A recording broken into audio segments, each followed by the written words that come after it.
Tinsel and colored lights still adorn many houses in Coloma, a gritty manufacturing town near the Caribbean coast of Honduras, but at the home of David Ramos there are no signs of the festive season. "Christmas no longer exists for us, not this year, not any year," said Ramos as he leafed through freshly printed pictures of his oldest son. Jose Ramos, 22, was killed by military police officers last month, at a protest over alleged fraud in the country's presidential election. The contested results triggered the country's worst political crisis in a decade and have led to the deaths of at least 30 people, according to the Committee for the Families of the Detained and Disappeared in Honduras, COFEDE, a human rights group. Most of the victims were opponents of President Juan Orlando Hernández, who they say rigged the vote to beat the opposition candidate, Salvador Azrilla. According to COFEDE, at least 21 people were killed by the military police, PMOP, which was originally created to lead the government's crackdown on violent street gangs.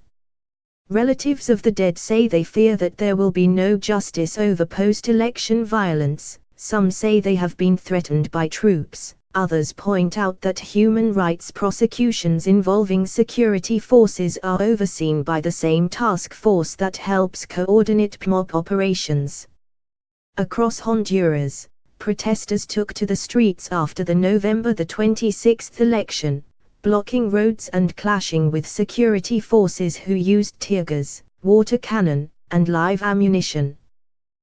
The unrest was most deadly in northern Honduras, particularly around the second city of San Pedro Sula, which overwhelmingly supported Azrilla. Of the 30 deaths documented, 21 were in the north, said COFEDE. But the total is probably higher. San Pedro Sula's morgue confirmed that 13 protesters had been killed in the area, and said it had at least 6 more bodies that in all likelihood were related to the protests. The death toll is high as some people haven't reported the deaths out of fear, other deaths haven't been investigated, said a morgue worker who asked not to be named. Amnesty International has accused the government of deploying dangerous and illegal tactics to silence any dissenting voices, while the United Nations and Inter-American Commission on Human Rights have denounced torture of detainees in military installations and said they were alarmed by the illegal and excessive use of force to disperse protests. But the US-backed government has rejected a request by the Organization of American States, OAS, to send a special delegate to investigate abuses.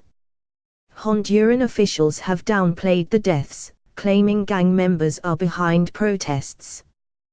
At least 4 other people were killed in the same incident as Jose Ramos.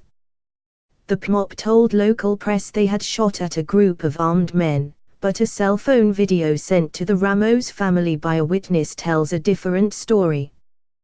The scene opens with a small group of young men blocking a road, and hurling rocks at a line of what witnesses and local press say were military police officers.